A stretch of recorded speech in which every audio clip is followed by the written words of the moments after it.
नमस्कार मित्रों, स्वागत है आप सभी का श्री महाभारत के इस कथानक में जो कि चल रहा है उद्योग पर्व में। और हम बहुत करीब पहुंच गए हैं शांति, भगवान कृष्ण का शांति प्रस्ताव, जो कि हम आज ही पढ़ने वाले हैं।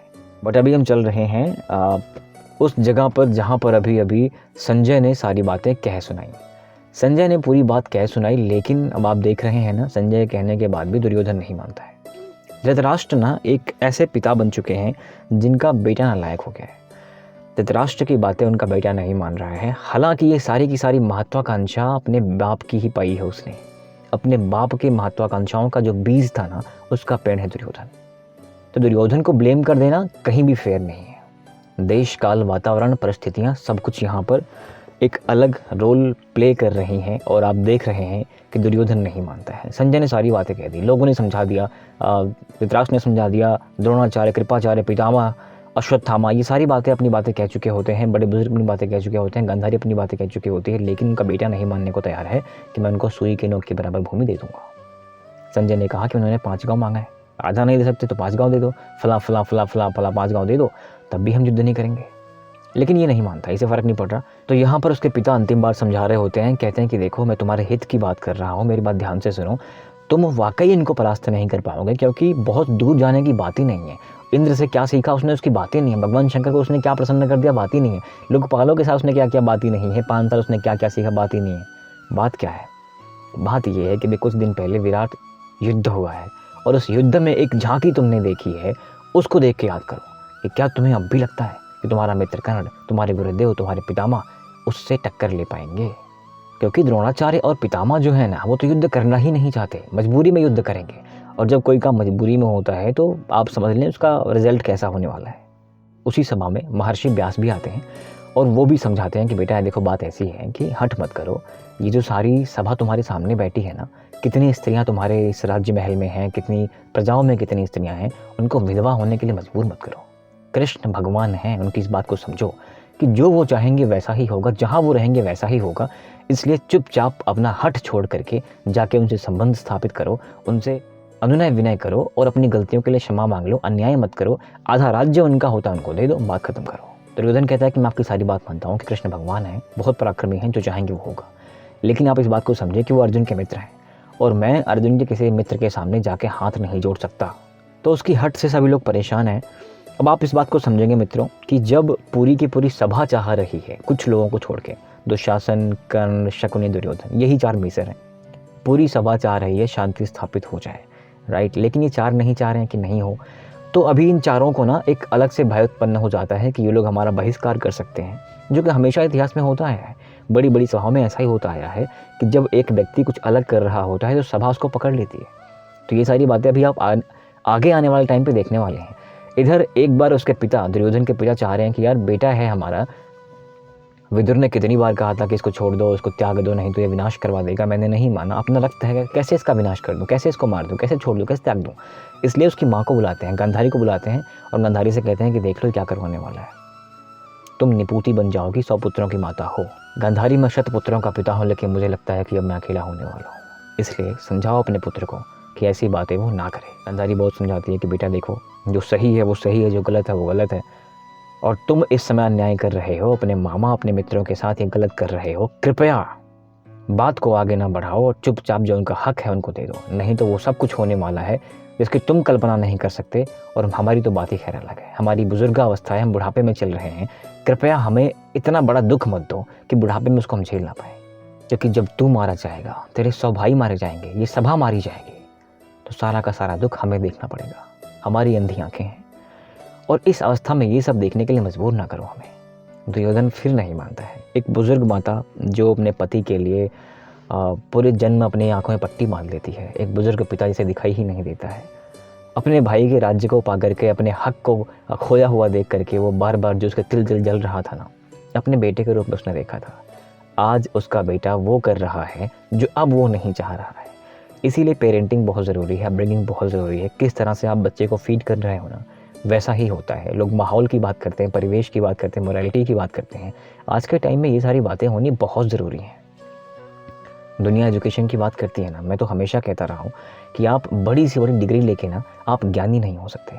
आपको बेसिक एजुकेशन दिखानी बहुत ज़रूरी है। जिसे आप हिंदी में संस्कार कहते हैं ना, मोरालिटी सिखाते हैं ना, किसके साथ कैसा व्यवहार करना है, ये ज्ञान आपको आपकी माँ, आपके पिता देने वाले हैं। इसलिए ये बहुत ज़्यादा इम्पॉर्टेंट है कि आपका बेटा अनपढ़ है, इस संसार में उसने पढ़ाई ही नहीं करी है, फ़र्क नहीं पड़ता। उसे एटिकेट्स आते हैं, ये फ़र्क पड़ता है। आपके सामने कई सारे ऐसे एग्जाम्पल हैं आज के टाइम पे भी जो अच्छा खासा कर रहे हैं, एकेडमिक ज़ीरो है, उन्होंने पढ़ाई करी ही नहीं है, लेकिन घर वालों ने कमाल की शिक्षा दी है, अपब्रिंगिंग करी है, कॉलेज नहीं गए बट अच्छा खासा बिजनेस चला रहे हैं। सीखा है, डिग्री लेके नहीं बैठे, सीखा है। तो ये बहुत इंपॉर्टेंट है जो कि आप यहाँ देख रहे हैं दुर्योधन के पास। तो मित्रों, पूरी सभा यहाँ पर हार मान चुकी है कि दुर्योधन नहीं मानने वाला है, विनाश होने वाला है। अब सब लोग अंदर से तैयारी कर रहे हैं कि हम मरने वाले हैं, हम मरने वाले हैं। सब कुछ जानने के बाद एक से एक योद्धा अपने निष्ठा के लिए युद्ध करेगा। ये जानने के बाद भी कि भीष्म मरने वाले हैं, भीष्म हट नहीं सकते, द्रोण मरने वाले हैं, द्रोण हट नहीं सकते, अन्य सारे योद्धा मरने वाले हैं लेकिन हट नहीं सकते, क्योंकि युद्ध करना है, नमक खाना है, एक एक कण का ऋण चुकाना है। इसलिए सभी योद्धा वंदनीय हैं, आदरणीय हैं। तो इधर अब सब मान चुके हैं कि भैया हम मरने वाले हैं। दृश्य आता है उधर का, जहाँ पांडवों को चलता है पता कि संजय की सारी बात वहाँ पर अनसुनी कर दी गई है, हमारी मांगें नहीं पूरी हो रही हैं और अब युद्ध होने वाला है। युद्ध होने वाला है मित्रों, लेकिन ये बात किसी को अच्छी नहीं लग रही है। युधिष्ठिर, भीम, कृष्ण, अर्जुन, ये सारी बातें वहाँ पर सात्यकी के साथ चल रही हैं कि एक बैठक चल रही है कि यार क्या किया जाए। ज्येष्ठ पांडव कहते हैं, युधिष्ठिर कहते हैं कि देखिए केशव, हमने तो सिर्फ 5 गांव मांगे थे, लेकिन संजय की बात को उन्होंने अनसुना कर दिया है। पूरी सभा कह रही है दे दो, लेकिन दुर्योधन मेरा भाई नहीं दे रहा है। अब आप देख रहे हैं हम कहाँ पहुँच गए हैं। ज़मीन के लिए, भूमि के इस टुकड़े के लिए अब हम यहाँ पहुँच गए हैं कि हमें युद्ध करना पड़ेगा। युद्ध मैं करना नहीं चाहता केशव। आप देखें, आप सोचें, कितनी महिलाएं वहाँ विधवा होने वाली हैं, कितने बच्चे अनाथ होने वाले हैं। युद्ध में हमेशा प्रलय ही होती है, चाहे ये पक्ष हो या वो पक्ष हो। हमारे पास 7 अक्षौहिणी सेनाएं, उनके पास 11 हैं। हम महाभट हैं तो वो महाभट हैं। युद्ध होगा, बराबरी का युद्ध होगा। आप समझें कितनी भयंकर प्रलय आने वाली है, उसका उत्तरदायी कौन होगा? क्या जो बच्चे अनाथ होकर चिल्लाएंगे, जो माताएं बहनें विधवा हो जाएंगी, क्या हमारी प्रतिज्ञाएं जस्टिफाई कर पाएंगी कि इस भूमि के लिए मैंने प्रतिज्ञा कर ली थी, अन्याय के लिए प्रतिज्ञा कर ली थी और प्रतिज्ञा मैंने ये कर दिया? क्या हमारे कर्म, हमारे कृत्य इन सारी घटनाओं को कभी जस्टिफाई कर पाएंगी कि जो कुछ हमने किया वो ठीक था? युद्ध कोई हल नहीं है केशव। युद्ध एक बहुत बड़ा पाप है जो इतिहास में हमेशा होता आया है और हमेशा ऐसा कहा गया है कि युद्ध बहुत बड़ा पाप है। इसलिए हम युद्ध नहीं करना चाहते केशव। आप हमें बताएं हम क्या करें? बचपन से लेकर आज तक हमें कष्ट ही मिला है। बचपन में क्या हुआ? मेरे भाई भीम को उन्होंने विष पिला दिया और बड़े हुए अपना हक मांगा, राज्य मिला, फिर उन्होंने वन दे दिया। वन देने के बाद लाक्षागृह कांड हो गया। उसके बाद हम भटक रहे हैं यहाँ से वहाँ तक। फिर जुआ खिलाया गया, हार मिली, अपमान हुआ मेरी पत्नी का, भाइयों को कष्ट मिले, दंड मिल रहे हैं, 12 साल, 13 साल और इससे पहले कई बार वनवास। क्या जीवन हम वनवास करते रह जाएंगे? क्या वनवास नियति बन चुकी है केशव? ये जीवन है हमारा। हम 5 महाभट भाई जब चाहें, जहाँ चाहें इस पृथ्वी को जीत लें। ज्येष्ठ पांडव कहते हैं केशव, हमारी माता कुंती राजमाता है। आप देख रहे हैं क्या सुख मिल रहा है उसको। उसके 5 बेटे, एक बहू वन भटक रहे हैं। हमारी पत्नी महारानी द्रौपदी वन भटकने के लिए मजबूर है। उसका जन्म कैसे हुआ था? वो दिव्य जन्म है। लेकिन ये सारे कष्ट हमें मिल रहे हैं और ये कष्ट हमारी नियति नहीं हो सकते। जब समाज में आप एक पोजीशन पे होते हो ना, तो आप जो कुछ कर रहे होते हो धर्म बन जाता है। इसलिए स्त्रियों का अपमान हम नहीं देख सकते, अपने भाइयों का अपमान नहीं देख सकते, अन्याय को न्याय पर हमेशा हावी होते हुए नहीं देख सकते। इसलिए केशव, युद्ध तो हम नहीं करना चाहते, लेकिन अगर शांति का कोई मार्ग नहीं दिख रहा है तो हमें आप बताएं कि हम करें क्या? अपने पूर्वजों को हम ये मुख नहीं दिखा सकते कि इस युद्ध के लिए हम उत्तरदायी हैं। क्षत्रिय हैं हम, लड़ सकते हैं, लड़ना हमारा धर्म है, लेकिन जो पाप होने वाला है हमसे, इस पाप के उत्तरदायी नहीं हो सकते। भगवान सारी बातें समझ रहे हैं, भगवान सारी बातें सुन रहे हैं। भगवान युधिष्ठिर की इन सारी बातों की बहुत प्रशंसा करते हैं कि युद्ध इस मुहाने पे खड़ा है और आपके अंदर अभी भी ऐसे धीर हीर गंभीर भाव हैं। ये भाव ही आपके लिए बहुत उचित है। आप अन्याय नहीं करना चाहते, आप पाप नहीं करना चाहते, आप विधवाओं को नहीं देख सकते, आप बच्चों को अनाथ नहीं देख सकते। यही सारी बातें आपको पृथक करती हैं महाराज। लेकिन आप घबराइए मत, एक और प्रयास मुझे करने दीजिए। अभी तक संजय गए थे, इधर से पुरोहित गए थे। मैं कृष्ण हूँ, मुझे दुनिया जानती है, इसलिए एक अंतिम प्रयास मैं करने जा रहा हूँ। शांति प्रस्ताव की बात करने जा रहा हूँ। अगर 5 गांव पर कौरव मान जाते हैं तो युद्ध नहीं होगा। मैं अपनी पूरी कोशिश करूंगा कि युद्ध टल सके, क्योंकि युद्ध में जो हानि होने वाली है महाराज, उसका उत्तरदायी दुर्योधन नहीं हो सकता। या आप ये समझें कि दुर्योधन, कर्ण, शकुनी जैसे पापी मनुष्यों के लिए हम लाखों राशि नहीं गिरा सकते। शांति की अंतिम सीमा तक प्रयास किया जाएगा और वो प्रयास मैं करूंगा। भगवान की ऐसी बातें सुनकर युधिष्ठिर भीम यानी कि सभी पांडव बैठे हैं वहाँ पर, सब दंग रह जाते हैं कि यार अभी भी शांति हो सकती है, अगर हो सकती है तो बड़ी बात है, क्योंकि हम दो बदतमीज़ों के लिए ना इतनी लाशें नहीं गिरा सकते। तो ज्येष्ठ पांडव कहते हैं कि अगर आप जाना चाहते हैं, पहली बात तो आप मत जाइए, क्योंकि वो बहुत नीच है, आपको पकड़ भी सकता है, आपका अपमान भी कर सकता है, और अगर आपका अपमान हमारी वजह से वहाँ पे हुआ तो हम जीवन पर्यंत खुद को माफ़ नहीं कर पाएंगे, इसलिए मैं तो कहूँगा मत जाइए। भगवान कहते हैं कि नहीं, जाना तो पड़ेगा। शांति को ऐसे हम हल्के में नहीं ले सकते, शांति हमारी आवश्यकता है, शांति का विकल्प नहीं हो सकता, अंतिम विकल्प युद्ध है, शांति हमारी आवश्यकता है, इसलिए जाना पड़ेगा। ज्येष्ठ पांडव कहते हैं अगर जा ही रहे हैं आप, तो आपको मना करने की क्षमता हम में तो है नहीं, जा रहे हैं तो ध्यान दीजिएगा कि शांति बन जाए हमारे बीच, युद्ध तो हम नहीं करना चाहते। अब पांचों भाई अपने अपने प्रस्ताव करते हैं। पहले भीम आते हैं। भीम कहते हैं कि केशव आप जा रहे हैं, पहली बात तो आप जा रहे हैं, बड़ी बात है, जिस अवस्था में हम पहुंच गए हैं, हमारे दूत जो हमारे एम्बेसडर्स हैं उनका एक्सचेंज हो चुका है, फिर भी हमारे वर्ड्स डेलीगेशन कुछ काम नहीं हुआ, इसलिए आप जा रहे हैं, बड़ी बात है। जा रहे हैं तो आप जानते हैं दुर्योधन कितना हठी है, कितना पापी है, इसलिए ऐसा करिएगा कि कभी ऐसी अवस्था में बात ना करिए उसको बुरा लग जाए। अगर बुरा मान जाएगा दुर्योधन तो वहीं पर शांति की सारी व्यवस्था खत्म हो जाएगी। कोशिश ऐसा करिएगा, उसकी प्रशंसा करिएगा और ऐसी बातें करें कि युद्ध ना हो। और आपको तो पूरी दुनिया जानती है, इसलिए मैं चाहता हूं कि आप कृपया उसको डराइएगा मत। अगर आप डराएंगे, युद्ध की भाषा अगर आप बोलेंगे तो फिर मज़ा नहीं आएगा और बात बिगड़ जाएगी। तो भीम की ऐसी बातें सुन के भगवान आश्चर्य पड़ गए, अरे भीम को क्या हो गया भाई, आज भीम तो हमेशा अपनी आंखों से आग निकाल रहा है, खून फेंक रहा है, और ऐसी अवस्था में आने के बाद भीम कह रहा है शांति। कहते क्या हो गया, सब ठीक है, जांघें वांघें अकड़ तो नहीं गई तुम्हारी, या हाथ वाथ अकड़ गए हैं बॉडी बिल्डिंग करते करते, सब ठीक ना, ये बुढ़ापा आ रहा है भीम भैया। तो भीम कहते कि अरे बुढ़ापे की बात कर रहे हैं, मेरे बल की बात कर रहे हैं, आप मेरे बल को नहीं जानते। जब युद्ध होगा, अब आप देखें चढ़ गई चूड़ी उनकी कि जब युद्ध होगा तो मैं क्या करने वाला हूँ, मैं कौरवों का वध कर दूंगा, मैं ये कर दूंगा, मैं इस पूरी सृष्टि का विनाश कर सकता हूँ, मेरे हाथों में इतना बल है, मैं पवन पुत्र हूँ, बड़ी बड़ी बातें करते हैं। भगवान कहते हैं कि हाँ ये हो तुम, ये हो असली भीम तुम, शांति की बात तो बकवास कर रहे हो तुम। फिर भगवान कहते हैं अच्छा कोई बात नहीं, पहली बात तो हमारी पहली प्रायोरिटी शांति ही है, बट उसके बाद भी आपको पता है क्या होने वाला है, हम सबको पता है, प्रयास करने जा रहा हूँ, जहाँ पे 0.001% चांसेस है वहाँ पर 100 की बात मत करना, लेकिन फिर भी चांसेस तो है ना, चलते हैं देखते हैं क्या होगा। फिर मित्रों बाकी नकुल, सहदेव और अर्जुन भी अपनी बातें कहते हैं कि हाँ शांति होनी चाहिए, शांति ऐसी है, अगर युद्ध, मतलब सारी बातें वही कि क्या क्या करना है, कैसे कैसे बोलना है। अगेन भगवान यहाँ पर एक दूत बन के जा रहे हैं ना, तो यहाँ इनका रिचुअल है कि बताना होगा कि कैसे कैसे करना है, right, because and eventually matter तो कौरव और पांडवों का है ना। तो जब पांचों पांडव बोल चुके होते हैं, सात्यकी बोल चुके होते हैं, तो आती हैं द्रौपदी। द्रौपदी की भाषा काफ़ी चेंज है। द्रौपदी कहती हैं कृष्ण आप शांति की बात कर रहे हैं, आप भूल गए जब कर्ण ने मुझे वेश्या कहा था तो आपने एक वरदान दिया था, मुझे एक वचन दिया था कि जिसने तुम्हें तड़पाया है, परेशान किया है, उनकी स्त्रियां उनके शवों पर विलाप करने वाली हैं।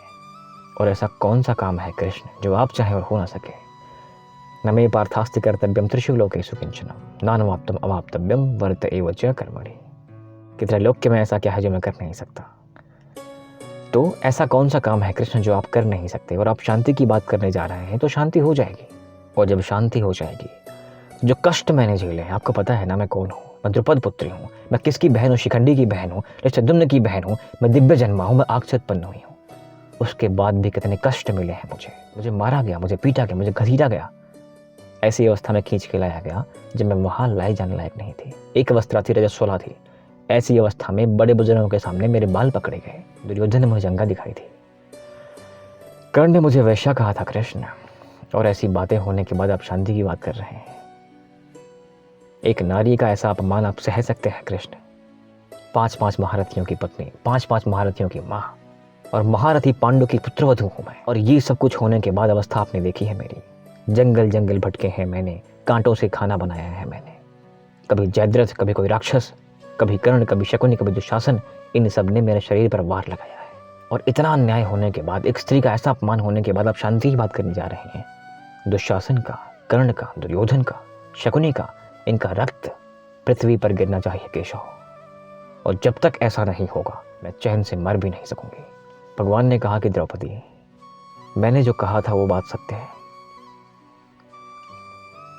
कि दुशासन, कर्ण, शकुनी, जयद्रथ, इन सब की पत्नियां विधवा होकर इनकी शवों पर रोने वाली है। ये आज नहीं तो कल होगा, ये अपने कर्म से जाएंगे, लेकिन शांति तो बहुत आवश्यक है, और हमारा धर्म है, हमारा कर्म है शांति को स्थापित करना। जो लाखों करोड़ों लाशें गिरने वाली हैं, उसकी जिम्मेदार तुम नहीं होगी द्रौपदी। तो हमें हमारा कर्म करने दो और पहल उन्हें करने दो, क्योंकि जो होना है वो तो होगा ही। गाइस, अगर आपको मेरी आवाज़ लो लग रही हो तो मैं बता दूं कि मुझे थोड़ा सा इन्फेक्शन हो गया है, जिसे आप छाले कहते हैं। मेरा मुंह ठीक से खुल नहीं रहा, तो आपको शायद थोड़ी आवाज़ कम लग रही होगी, बट ठीक है, मैं पूरी वीडियो करूँगा। तो मित्रों, यहाँ पर सारी बातें, सारी मंत्रणा कंप्लीट हो चुकी है पांडवों से भगवान की। अब भगवान तैयार हो रहे हैं। जब भगवान तैयार होते हैं तो ये लोग बहुत खुश हैं कि भैया एक अंतिम प्रयास हम कर रहे हैं और इसके बाद जो होगा युद्ध ही होने वाला है। तो बात दोनों है, अगर शांति हुई तो अच्छी बात है, अगर युद्ध हुआ तो हमें तैयार रहना है। सभी लोग बहुत क्यूरियस हैं, बहुत तैयार हैं, बहुत रेडी हैं। और यहाँ इनका रथ तैयार कर दिया गया है। जो इनके सारथी थे, दारुक, अगर मैं गलत नहीं हूँ तो शायद यही नाम था उनका। तो भगवान कहते हैं सात्यकी से कि रथ तैयार करवाओ। तो सात्यकी उस पर अस्त्र शस्त्र सब रख देते हैं, चक्र रख दिया गया है, शंख रख दिया गया है, और भगवान सात्यकी को लेकर चले जाते हैं। कुछ सैनिक हैं, इनके कृतवर्मा भी हैं जो इनके सेनापति थे। तो भगवान अकेले नहीं जा रहे हैं, भगवान एक ग्रुप के साथ जा रहे हैं। एक डेलीगेशन जाता है ना तो अकेला नहीं होता, वो 4 से 5 मंत्री साथ में होते हैं। तो भगवान अकेले नहीं जा रहे, कुछ सैनिक हैं, कुछ रथ हैं, और कृतवर्मा हैं, सात्यकी हैं, शस्त्र हैं, अस्त्र हैं। भगवान ने यहाँ पर कहा कि देखो, हम जा तो रहे हैं शांति वार्ता के लिए, लेकिन वो नीच लोग हैं, वो कुछ भी कर सकते हैं, तो हमें तैयार रहना चाहिए। अब भगवान जब निकलते हैं तो लोग छोड़ने आते हैं रास्ते में, और जब भगवान यहाँ से निकल पड़ते हैं तो सभी ऋषि मुनि महात्मा लोग इनसे मिलते रहते हैं, और भगवान परशुराम मिलते हैं। भगवान परशुराम भी कहते हैं कि अच्छा, आप जा रहे हैं, ठीक है, जब वहाँ पर आप जाएंगे तो क्या वार्ता होती है बताइएगा ज़रूर। भगवान ने कहा ठीक है। अब ये जाते हैं, जाने के बाद रुकते रकाते पहुँच जाते हैं, पहुँचते हैं। इधर क्या है, जब चलता है पता कृष्ण आने वाले हैं, तो बहुत ज़ोर शोर से तैयारियां शुरू हो चुकी हैं। महाराज कहते हैं कि मैं ये दान कर दूंगा, मैं ये महल दे दूंगा, मैं इतने पैसे दे दूंगा, स्त्रियां कन्याएं सब एकदम स्वागत में तैयार कर दूंगा। मतलब बड़ी बड़ी बातें, जो भौतिक बातें हैं ना, फिजिकल बातें हैं, वो सारी बातें ये करते हैं। विदुर बोल पड़ते हैं कि आपसे 5 गाँव नहीं दिया जा रहा है, जो मांगने आ रहे हैं, और आप ये माया वाली बातें कर रहे हैं, और माया वाली बातें मायापति से करने जा रहे हैं। आपको पता है उनके पास क्या नहीं है। ये सारी बातें करने के बाद क्या अर्थ है ज्येष्ठ भैया? अगर आप वाकई कुछ देना चाह रहे हैं तो शांति की बात करिए ना, 5 गांव दीजिए ना। ये करोड़ों महल अटारी देने से क्या फ़ायदा है, वो भी कृष्ण को। कृष्ण भौतिक रूप में होते हुए भौतिकता से लिप्त नहीं होते। तो भौतिक वस्तुएं आप उन्हें दे करके लालच ना बढ़ाइए, प्रलोभन मत दीजिए। जिस कार्य से आ रहे हैं अगर आप करने में सक्षम हो तो बस वो करिए। इधर सारी बातें हो रही होती हैं कि भैया कौन कौन जाएगा, रिसीव करने कौन जाएगा एयरपोर्ट पे। तो यहाँ सारी बातें, वो लोग बड़े खुश हैं कि हाँ मैं जाऊँगा, मैं जाऊँगा, मैं जाऊँगा। पिता भीष्म कहते हैं कि हाँ ये बड़ी अच्छी बात है, कृष्ण आ रहे हैं, शांति हो जाएगी। ये कृष्ण जो करते हैं वही होता है। इतने में दुर्योधन कहता है कृष्ण अगर आ भी रहे हैं ना, क्योंकि हम सब जानते हैं कृष्ण जो है ना पांडवों का समस्त बल है, अगर कृष्ण को हमने बंदी बना लिया तो आप समझें कि जीत हमारी पक्की है। यहाँ लोग भड़क गए कि अरे मूर्ख दुर्बुद्धि, तुझे हुआ क्या है? यहाँ हम शांति की बात कर रहे हैं, शांति नहीं हुई तो युद्ध होगा, तो कृष्ण को बंदी बनाने की बात कर रहे हैं। दूध को बंदी बनाएगा, और यहाँ सिर्फ दूध की बात है ही नहीं तो कृष्ण को बंदी बनाएगा। जो युद्ध 10 दिन बाद होने वाला है तो यहीं पे करने वाला है क्या? ऐसी गलत बातें मत करो बेटा, अगर अपने प्राण प्यारे हैं ना तो ये सारे कार्य मत करना। तो यहाँ सारी बातें प्लानिंग हो ही रही होती हैं कि सूचना आती है कृष्ण आने वाले हैं, पहुँच गए हैं। तो ये लोग भाग भाग के जाते हैं। द्रोणाचार्य, कृपाचार्य, विदुर, धृतराष्ट्र नहीं जा रहे हैं अभी, वो भी महल में ही हैं। दुर्योधन है, शकुनी, सभी लोग हैं, भीष्म हैं। तो वहाँ सबसे बातचीत होती है। बातचीत होने के बाद ये लोग कहते हैं कि भैया अभी आ रहे हैं, फ्रेश वगैरह होइए, आराम करिए, फिर कल होगा जो मीटिंग वूटिंग होनी है। कृष्ण इनको चूज़ नहीं करते, कृष्ण चले जाते हैं विदुर के पास। कारण क्या था? भगवान ने बताया इनको कि देखो मैं एक दूत बनकर आया हूँ, और जब तक दूत का कार्य नहीं पूरा हो जाता वो राजा के यहाँ अन्न और जल ग्रहण नहीं करता। मेरी बुआ जो कुंती माता हैं वो हैं विदुर के पास, तो मैं विदुर के पास जाके साग रोटी खा लूँगा, तुम्हारे यहाँ की व्यंजन में नहीं खाऊँगा। तो इस बात से दुर्योधन भी चिढ़ जाता है कि अरे यार आए हमारे यहाँ, जा रहे विदुर के यहाँ। तो इसका मतलब कृष्ण के लिए हमारे मन में कोई प्रेम नहीं है, कोई वो नहीं है, हम हमसे द्वेष रखते हैं, अर्जुन की बात कर रहे हैं ये। इसलिए अब दुर्योधन यहाँ पे धीरे धीरे जो है कृष्ण के एंटी होता जाता है। बिकॉज यहाँ पे तो पॉजिटिव था कि ठीक है आएंगे देखते हैं क्या होता है, लेकिन आने के साथ ही हो गया नेगेटिव। अब भगवान आते ही चले गए हैं विदुर के घर, विदुर के यहाँ रहते हैं, वहाँ रात्रि निवास करते हैं। बातचीत होती है, कुंती बुआ से बातचीत होती है, कुंती से हालचाल होता है। कुंती कहती हैं कि 12 से 13 साल हो गए हमें बच्चों को देखा नहीं है। देख रहे हो कृष्ण, राजमाता हूँ मैं, क्या कर रही हूँ, क्या अवस्था है मेरी, कैसे बच्चे हैं मेरे, द्रौपदी को मैंने देखा नहीं है, पौत्रों को देखा नहीं है, ये क्या हो रहा है, मुझे कुछ समझ ही नहीं आ रहा है। कितनी विडंबना है बाप की, कितने पाप करे होंगे मैंने जी ये सब हो रहा है। तो ये सारी बातें होती हैं, भगवान से हालचाल होता है, क्या हालचाल सब ठीक ठाक है। उसके बाद फिर सुबह हो जाती है, सभा में आते हैं। अब भगवान जब सभा में आते हैं ना तो कौन कौन है, सभा बड़ी दिव्य हो चुकी है, क्योंकि कुछ देवर्षि भी आए हुए हैं। देवर्षि आप समझ रहे हैं ना कि देवता भी है, ऋषि भी, नारद जी भी हैं। कण्व ऋषि भी हैं, परशुराम जी भी हैं, ये सब लोग सभा में वो वार्तालाप देखने आ रहे हैं, क्योंकि उन सभी देव ऋषियों को पता था कि आज कुछ ऐसा होने वाला है जो भक्त हमेशा से वेट करते रहते हैं। आज भगवान कृष्ण अपने विश्व रूप का दर्शन दे सकते हैं या देने वाले हैं, इसलिए वो लोग भी आए हुए हैं। तो सभा शुरू होती है, बातचीत होती है, भगवान शुरू करते हैं कि देखो भैया बात ऐसी है, वो जो पांडव हैं तुम्हारे ही बच्चे हैं, अब जैसे दुर्योधन है वैसे आपके लिए पांडव हैं। तो इतनी समानता है, वो आपकी सारी बात मानते हैं, दीनहीन है, सात्विक विचार के हैं, और नियम तो यही कहता है कि जो उन्होंने करा हुआ है 12 साल हो गए, 13 साल हो गए, और उनका आधा राज्य आपको दे देना चाहिए। पहले तो ये बात होती है डील की। अब डील होने के बाद जब बात आती है कि अगर ऐसा नहीं होगा तो क्या होगा, अगर ऐसा नहीं होगा तो पांडवों के पराक्रम को कौन नहीं जानता, विराट युद्ध की बात कौन नहीं जानता, अर्जुन के पास क्या क्या है, कौन कौन से वेपन है, स्पेशल वेपन लेके आया हुआ है वो कौन नहीं जानता, उसका सामना यहाँ पर कौन करेगा कौन नहीं जानता। ये सारी बातें भगवान करते हैं। तो भगवान की इन बातों का अनुमोदन परशुराम जी भी करते हैं कि हाँ बिल्कुल बात ठीक है। गांडीव धनुष को कौन नहीं जानता। गांडीव जो है ना वो वज्र से बना हुआ है, एक हड्डी से बना हुआ है, और वो वज्र इंद्र का वज्र है। तो गांडीव पर जब बाण चलेंगे ना उसको रोक पाने की क्षमता किसी में नहीं है। तो भगवान परशुराम गांडीव धनुष के बारे में यहाँ कथाएं सुना देते हैं। महर्षि कण्व गांडीव धनुष के बारे में कथाएं सुना पड़ते हैं। तो यहाँ पर परशुराम और कण्व जी ने अर्जुन के पराक्रम की बात करी है, गाथा की बात करी है, नर नारायण की बात करी है, और यहाँ पर आपको कई सारे देवलोक की कथाओं भी मिलेंगी।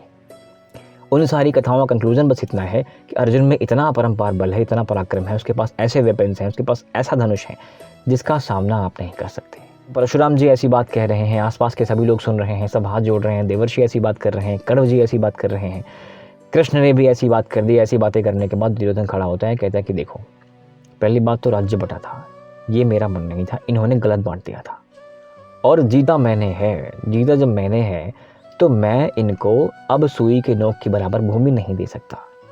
कन्वर्सेशन चल रहा है मित्रों, नेगोशिएशन की बात चल रही है, पावर की बात चल रही है कि हमारे पास कितना पावर है, शांति की बात चल रही है, शांति क्यों आवश्यक है जब लाखों करोड़ों यहाँ पर महिलाएं विधवा होने वाली हैं, बच्चे अनाथ होने वाले हैं, उसका जिम्मेदार कोई और नहीं महाराज आप होने वाले हैं।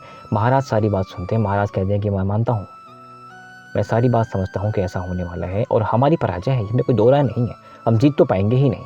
लेकिन समस्या ये है केशव कि मेरा जो पुत्र है मेरी बात नहीं मानता। गांधारी भी यही बात कहती हैं कि जो हमारा पुत्र है हमारी बात नहीं मानता, हम क्या करें। अब इस कन्वर्सेशन के बीच में ना 2-2 बार 3-3 बार दुर्योधन उठ के चला जाता है। अब समझें, कृष्ण आए हैं आपसे बात करने, सभा में इतने बड़े बड़े लोग आए हैं, परशुराम जी आए हैं, कण्व भी आते हैं, लेकिन जैसे आप अभद्रता कहते हैं, बदतमीजी कहते हैं, दुर्योधन उठ के चला जाता है। दुर्योधन अकेला नहीं जाता, साथ में उसके मंत्रीगण भी जाते हैं। अगेन ही गोज एंड बुलाते हैं कि आओ बैठो। तो ऐसे ही जब होता है ना बार बार, तो भगवान कहते हैं कि देखो बार बार ये अपमान ही कर रहा है, जब जब हम कुछ कह रहे हैं ये उठ के चला जा रहा है, इसका देने का मन तो है नहीं। इधर जा कर के दुर्योधन, शकुनी, दुशासन ने एक मंत्रणा कर ली कि यार देखो अब ना हमारे पास टाइम नहीं है, हमें कृष्ण को पकड़ लेना है, अब कृष्ण को पकड़ना है। ये सारी बातें कहीं जाके वो लोग गुप्त में मंत्रणा ही कर रहे थे कि सात्यकी वहीं पर कहीं था। इनकी भाव भंगिमा से वो समझ जाता है कि ये कृष्ण को पकड़ने वाले हैं। तुरंत जो उसके सेनापति थे कृतवर्मा, उनको आदेश देता है कि तुम संभालो यहाँ पर, मैं जाकर कृष्ण को बता के आता हूँ। भाग भाग के जाकर कृष्ण से कहता है कि देखिए ये आपको बंदी बनाने की बात करने वाले हैं, ये आपको बांधना चाहते हैं। अब पूरी सभा जो अनहोनी होने वाली थी उससे भयभीत हो जाती है कि यार कृष्ण को बांधना चाहता है दुर्योधन और ये बदतमीजी कर देगा, अभी कर देगा। कृष्ण कहते हैं मुझे बांधना चाहते हो, अच्छा ठीक है, अब जब मुझे बांधना चाहते हो तो पहले जान लो मैं हूँ कौन। यहाँ पूरी की पूरी सभा हाय हाय कर रही है कि नहीं नहीं नहीं नहीं नहीं, ये क्या हो सकता है, ये कैसे हो रहा है। लेकिन उधर उनकी मंत्रणा चल रही होती है कि बांधना चाहते हैं। जब ये बांधने की बात करते हैं तो कृष्ण भगवान अपना विश्व रूप दिखाना शुरू कर देते हैं, शरीर को बढ़ाते हैं। पहले पांडव दिखते हैं, एक हाथ में पांडव है, अर्जुन है, एक हाथ में बलराम दिखते हैं, या अनेक सारी बातें दिखते हैं। तो यहाँ ये जो विश्व रूप दिखाते हैं, इस विश्व रूप को और देख नहीं पाता। देखने वाले हैं भीष्म, विदुर, धृतराष्ट्र, शायद गांधारी भी है, बाकी जो ऋषि लोग बैठे हैं वो देख पाते हैं क्योंकि इनके पास पहले से दिव्य दृष्टि दे दी गई है, और बाकी लोगों को बस एक तेज दिख रहा है कि ये क्या हो रहा है। तो भगवान अपना विश्व रूप दिखाते हैं। मित्रों एक बात यहाँ पे आपको समझना बहुत ज़रूरी है कि दुर्योधन ने ऐसा किया क्यों। जब दुर्योधन ने देखा कि ये लोग पूरी की पूरी सभा मेरे विपक्ष में खड़ी है और संभव है कि शांति स्थापित करने के लिए हम 3 ही 4 तो हैं, हमें ही पकड़ लिया जाए, इसलिए इससे पहले कि ये लोग हमें पकड़े हमें कृष्ण को पकड़ लेना चाहिए। दुर्योधन ने कृष्ण को इसलिए पकड़ना चाहा था कि मैं पकड़ा जाऊं, इससे पहले मैं पकड़ लेता हूं, युद्ध होगा। तो जब प्लानिंग सफल नहीं होती है, यहाँ पर भगवान ने विश्वरूप दिखा दिया। विश्वरूप दिखाने के बाद सब लोग स्तब्ध रह जाते हैं। स्तब्ध रह जाने के बाद अब एक चीज़ क्लियर है कि युद्ध होने वाला है, क्योंकि भगवान कृष्ण का अपमान हो चुका है। अपमान इसलिए हुआ कि इन्होंने पकड़ने की प्लानिंग कर दी। इन्होंने पकड़ने की प्लानिंग करी, बाबा उठ के भाग रहे थे, नहीं दे, जो भगवान कह रहे हैं उसकी बात नहीं मान रहे हैं, ये सारी बातें चली जा रही हैं। भगवान का अपमान हो चुका है। भगवान बिना विलंब किए हुए सात्यकी लेके आगे बढ़ जाते हैं, सबसे मिल के आगे निकल जाते हैं। बस कर्ण को ना रथ पे बिठा लेते हैं। अब कर्ण से वो क्या कहने वाले आपको पता है। तो मित्रों, कृष्ण कर्ण संवाद में आपको कल बताऊंगा, लेकिन ये जो भगवान कृष्ण ने अपना रूप दिखाया था वो मैं ज़रूर आपको बताना चाहूँगा कि वो रूप कैसा था। और वो रूप मैं आपको महाभारत की पंक्तियों में नहीं बताऊंगा, मैं आपको श्री दिनकर जी ने क्या कमाल की शब्दावली यूज़ करी है उन पंक्तियों को समझाने के लिए। तो मैं आपको वही कविता रश्मिरथी की वो छोटी सी कविता मैं आपको पढ़ के सुनाता हूँ कि जब भगवान ने अपना रूप दिखाया तो वो रूप कैसा था। तो पंक्तियाँ कुछ ऐसी हैं मित्रों कि वर्षों तक वन में घूम घूम बाधा विघ्नों को चूम चूम सहधूप घाम पानी पत्थर पांडव आए कुछ और निखर सौभाग्य ने सब दिन सोता है देखें आगे क्या होता है। मैत्री की राह बताने को, सबको सुमार्ग पर लाने को, दुर्योधन को समझाने को भगवान हस्तिनापुर आए, पांडव का संदेशा लाए। दो न्याय अगर तो आधा दो, पर इसमें भी यदि बाधा हो तो दे दो केवल 5 ग्राम। रखो अपनी धरती तमाम, हम वही खुशी से खाएंगे, परिजन पर असीना उठाएंगे।